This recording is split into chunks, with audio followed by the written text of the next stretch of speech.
நபிகள் பெருமானார் ஸல்லல்லாஹு அலைஹி வஸல்லம் அவர்கள் சொன்னார்கள், எவர் ஒருவர் நான் பின்னால் சொல்லக்கூடிய இந்த கலிமாக்களை ஒரு நாளைக்கு 100 தடவை ஓதி விடுவாரோ, ஒரு நாளைக்கு வெறும் 100 தடவை ஓதி விடுவாரோ, அல்லாஹ் 4 விதமான பாதுகாப்பை தருவான். 1, வறுமை அவர்களை போட்டு வாட்டி வதைக்காது.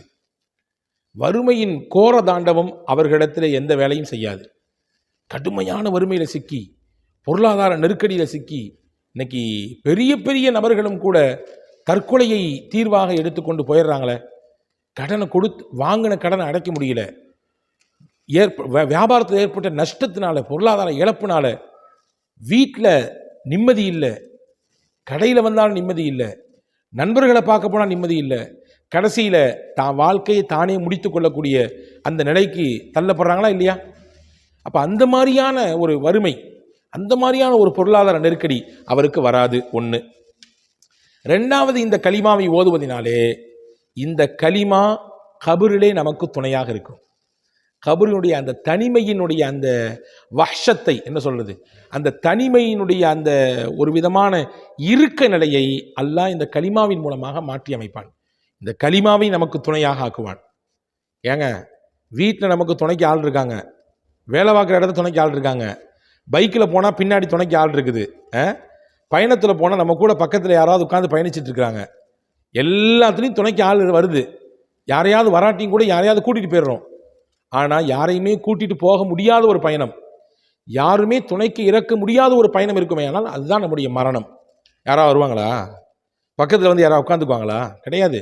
வீட்டில் இருக்கிற வரையே தான், கபருக்கு போகிற வரையே தான், அங்கே கபிரிஸ்தானுக்கு போகிற வரையே தான் எல்லாம் கொண்டு வச்சுட்டு தனியாக வந்துடுவாங்க. அந்த தனிமையின் வீட்டில் நமக்கான துணையாக யார் இருப்பார்? நாம் ஓதுகிற இந்த கலிமா இருக்கும். 100 முறை ஓதினால் இருக்கும். ரசூலுல்லாஹ் சொன்னாங்க.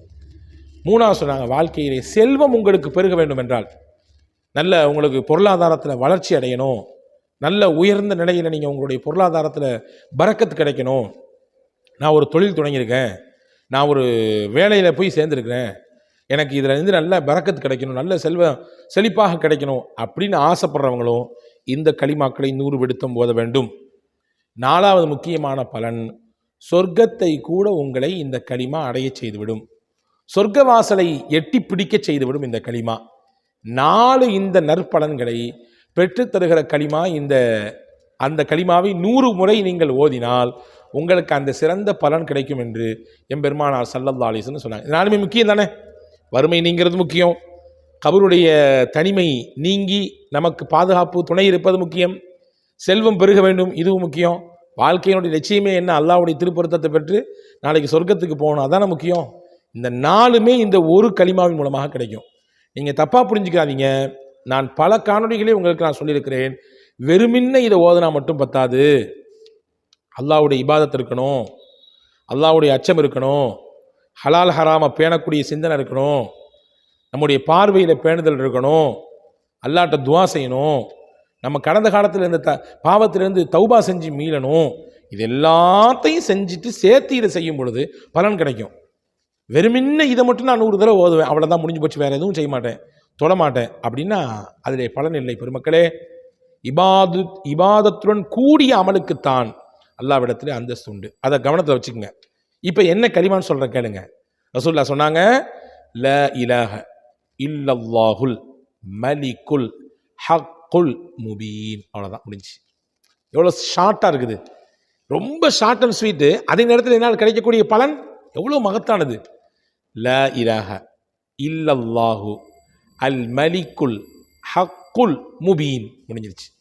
யார் இதை 100 தடவை ஓதுகிறாரோ அவருக்கு நான் பின்னால் நான் மேலே சொன்ன அந்த 4 நற்பலன்களையும் கிடைக்கும் என்று எம்பெருமானார் ரசூலுல்லாஹி ஸல்லல்லாஹு அலைஹி வஸல்லம் அவர்கள் சொல்லித் தருகிறார்கள். எனவே இந்த கலிமாவை நாம் உள்வாங்கிக் கொண்டு நம்முடைய வாழ்க்கையில் ஓதுவதற்கு முயற்சிப்போமாக. ஓதி அதனுடைய பலன்களை